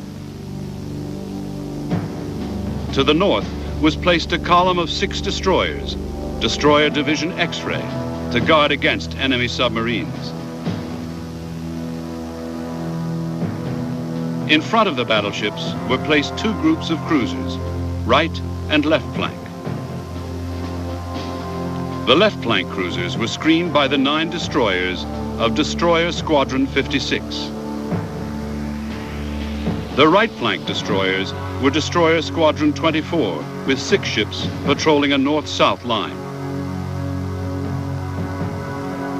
A picket of 7 destroyers from another command, Destroyer Squadron 54, was already operating on both sides of Hibusan Island.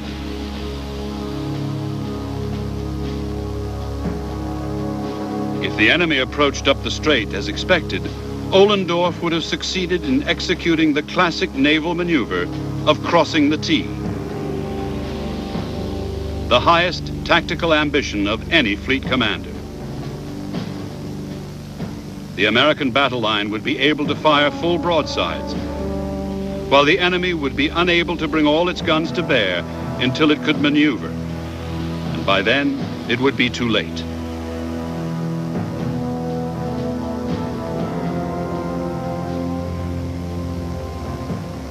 The American defenders at Leyte had no aircraft available which could operate at night. 7th Fleet had to rely for information on 13 groups of radar-equipped torpedo patrol boats, 39 in all, which were sent on the afternoon of the 25th to find the enemy. The PT boats made their first contact with the Japanese fleet at 2250. For the next 4 hours, they launched one frenzied torpedo attack after another. No Japanese ships were hit, but at the cost of a single boat, a constant stream of reports reached the waiting American warships in the Surigao Strait.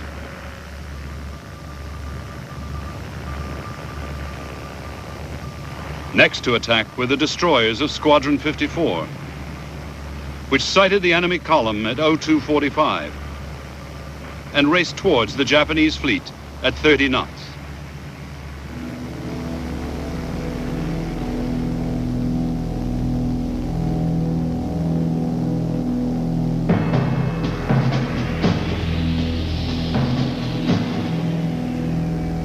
As it entered the Surigao Strait, Force C was sailing with the battleships Yamashiro and Fuso, and cruiser Mogami in column, with 4 destroyers as a screen ahead.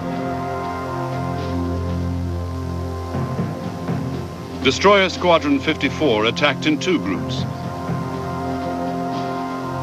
The first section raced down the strait and launched its torpedoes at 0300, hitting Fuso, which fell out of formation, sinking.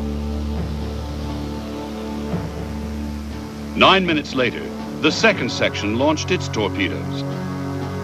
3 of the Japanese destroyers and the battleship Yamashiro were hit. 2 of the destroyers were sinking, and all 3 were knocked out of the fight. But Yamashiro continued to steam on.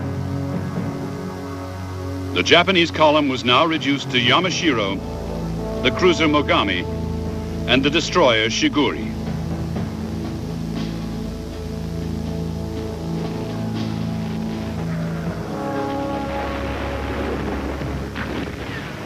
Altogether, 47 torpedoes had been fired by the first two destroyer groups to attack in the Surigao Strait. 5 Japanese ships had been hit, of which 3 had been sunk or were sinking.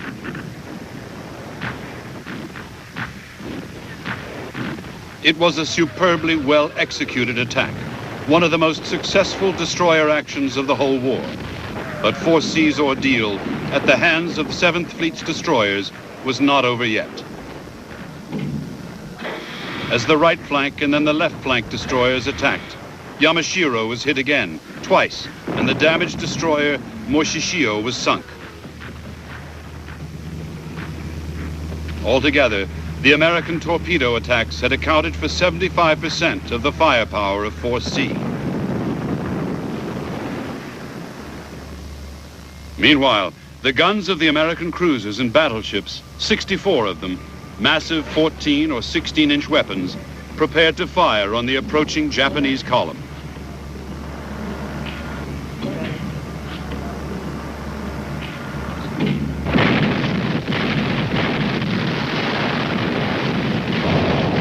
The first American ships to open up were the right and left flank cruisers.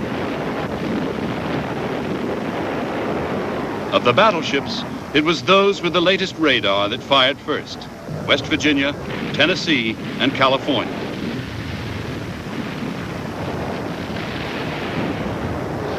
Between them, they shot off 93 rounds of 16-inch and 132 rounds of 14-inch armor-piercing shell in 6-gun salvos.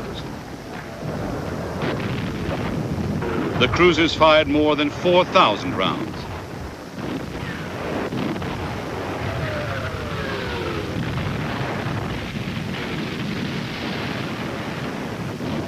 Overwhelmed by the storm of fire, Mogami and Yamashiro took hit after hit. 5 minutes after the American line had opened up, both ships were ablaze and slowly retreating. At 04:19, the battleship Yamashiro capsized and sank, taking with her the force commander, Admiral Nishimura, and almost all her hands.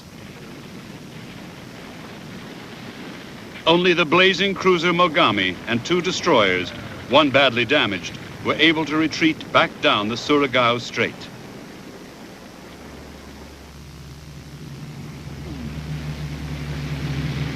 At first light, American aircraft from 7th Fleet's escort carriers were sent to find the remnants of Force C.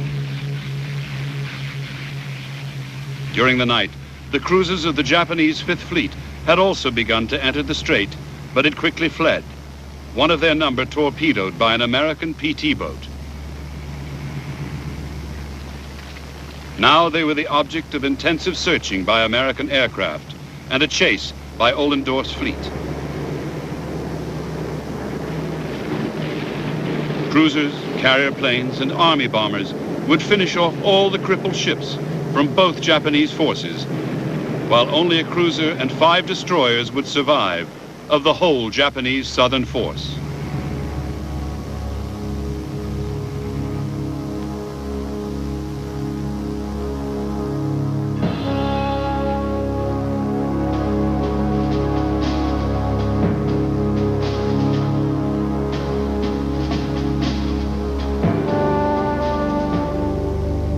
While the night battle had raged in the Surigao Strait, to the north, Admiral Kurita's Force A, with its 4 remaining battleships, had passed through the San Bernardino Strait entirely unopposed.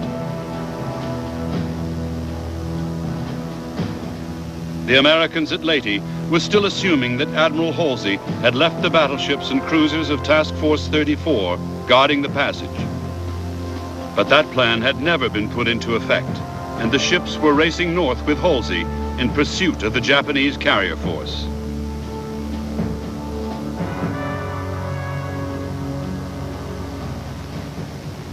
At 4 a.m. on the morning of the 25th, Admiral Kincaid sent a message to Halsey asking him to confirm that Task Force 34 was on station. However, the message would not be received until 7 a.m., and by then, it would be far too late. Admiral Kurita's battleship force was steaming straight for the escort carriers of 7th Fleet.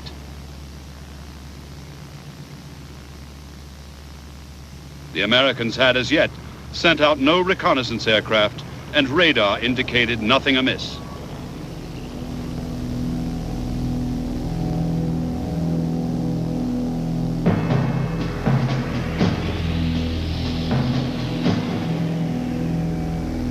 The escort carriers, which now stood between the battleships of the Japanese Force A and the American invasion fleet at Leyte, were in two groups lying off Samar. Call signs Taffy 3 and Taffy 2. Further to the south was the third group, Taffy 1, while much of the shore bombardment force was chasing the retreating Japanese after the battle in the Surigao Strait.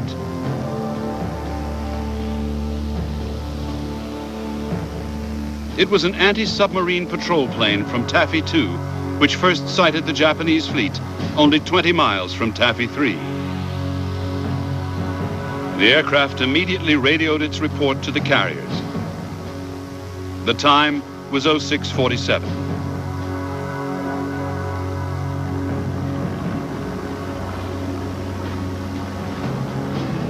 Almost at the same time as the American patrol plane reported the massive Japanese force bearing down on Taffy 3, the two fleets came in sight of each other.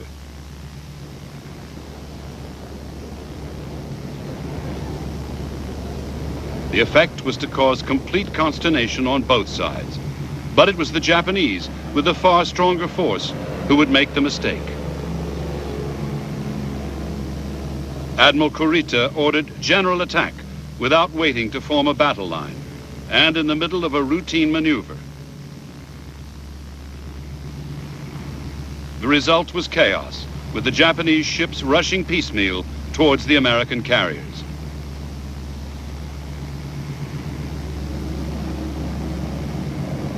On the American side, Taffy 3's commander, Rear Admiral Clifton Sprague, reacted with complete presence of mind. He at once made a course change into the wind and ordered all his planes launched.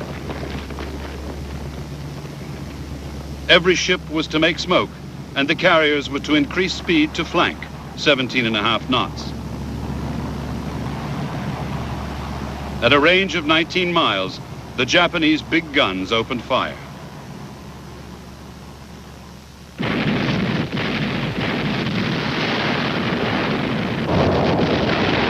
As the salvos marched closer and closer to the escort carriers, Taffy 3 broadcast in plain language a desperate appeal for help.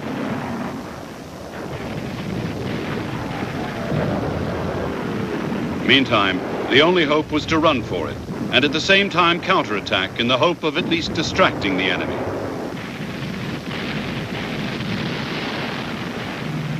Aircraft from Taffy 3 and nearby Taffy 2, armed with whatever was to hand, including depth charges and rockets, were already attacking furiously.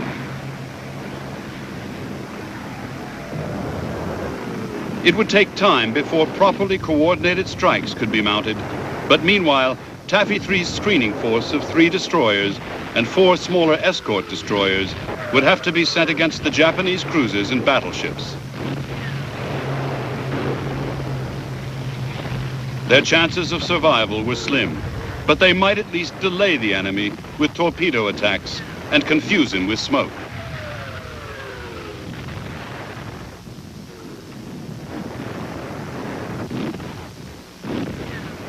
The charge by Taffy 3's destroyers and escort destroyers, launched straight at the Japanese fleet, was so determined and aggressive that the enemy was thrown into total confusion.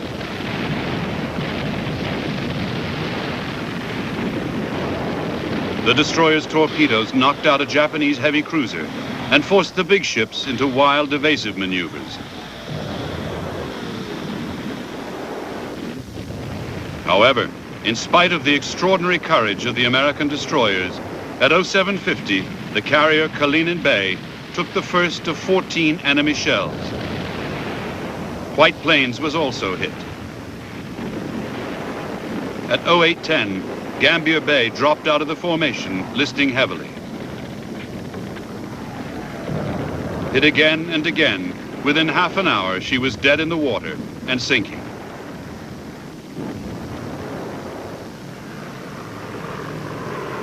By now, American bombs, torpedoes, and gunfire from the carriers and destroyers had badly damaged or sunk 4 of the Japanese heavy cruisers, for 1 American carrier, and 3 of the defending destroyers lost. The Japanese fleet was in utter disarray, and Admiral Kurita had completely lost tactical control.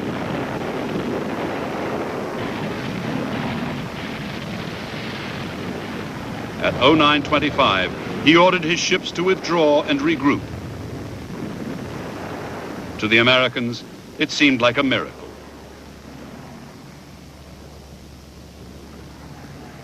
For 2 hours, Admiral Kurita weighed up the options. The fury of the American destroyer and air attacks had led him to believe that he had engaged a far more powerful force than actually existed. He had intercepted the American pleas for help and feared reinforcements would soon arrive. He had also received a message from Luzon warning incorrectly that an enemy force was approaching from the north. As for attacking Leyte, he had just heard of the disaster that had befallen Force C in the Surigao Strait and knew that his fleet was alone.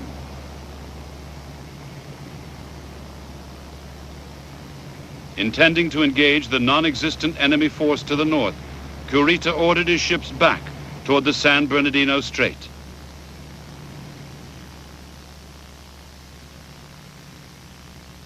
Although the escort carriers of Taffy III had escaped destruction at the hands of Admiral Kurita's battleships and cruisers, their ordeal was not yet over. Early that morning, Taffy I to the south had been hit by the first kamikaze suicide attacks of the war, damaging 2 carriers, and Taffy III was the next target.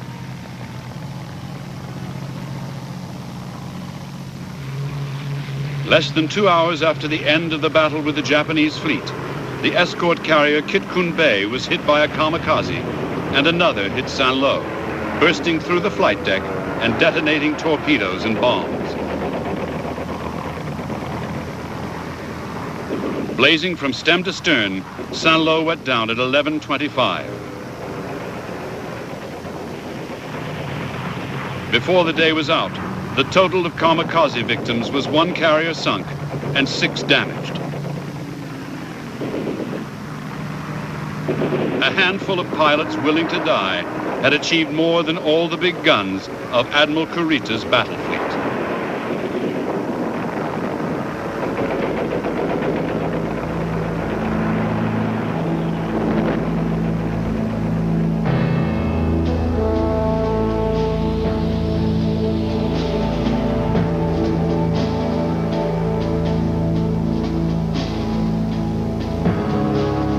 While 7th Fleet's escort carriers were under attack off Samar, Admiral Halsey's Task Force 38 had caught the Japanese decoy forces off Cape Engano.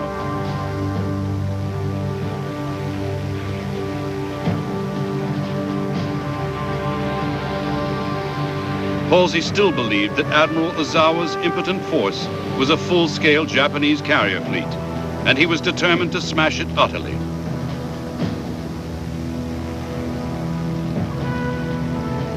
Starting at 0800, Halsey launched 6 powerful strikes.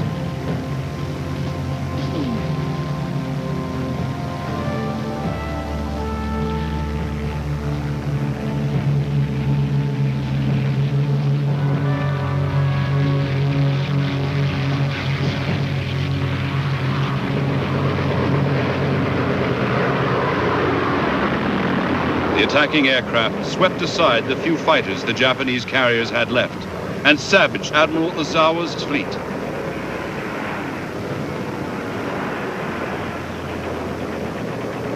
By late afternoon, the 4 carriers, Zukako, Zuiho, Chitose, and Chiyoda, had been sunk along with the destroyer.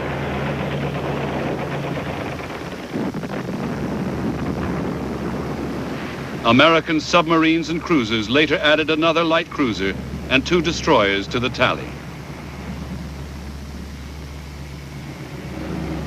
Although Admiral Ozawa escaped, his third fleet was all but eliminated.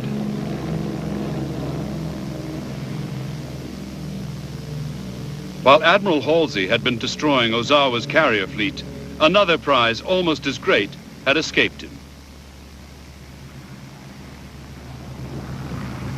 He had delayed before sending carriers to intercept Admiral Kurita's battleship force retreating to the San Bernardino Strait, and at extreme range, his planes failed to sink any of the ships.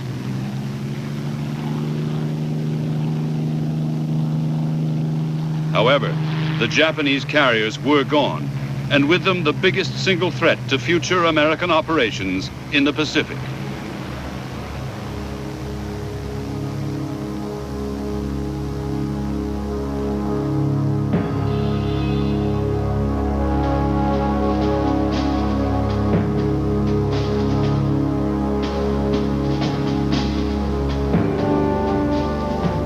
At Leyte Gulf, the Americans had defeated the last coordinated Japanese offensive of the Second World War and had won the greatest naval battle ever fought.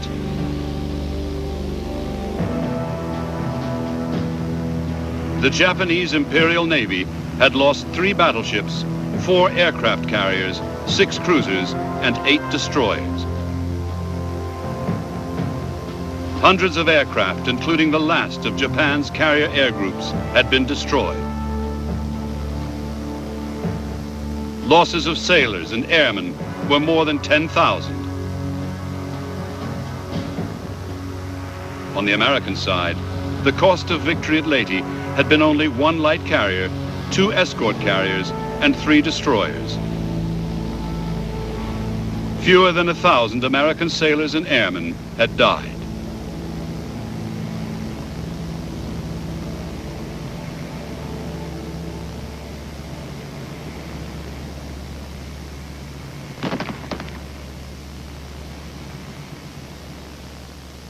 By winning the Battle of Leyte Gulf, the United States Navy had guaranteed General MacArthur's ultimate victory in the Philippines, although there was still hard fighting to come. And with the fall of the Philippine Islands, just as the Japanese High Command had feared, the flow of oil to Japan from its East Indies empire quickly dried up. Next for the Americans would come the invasions of Iwo Jima and Okinawa, the assaults that would open the door to the Japanese home islands and guarantee that whether it came quickly or after a hard and bloody struggle, victory would come.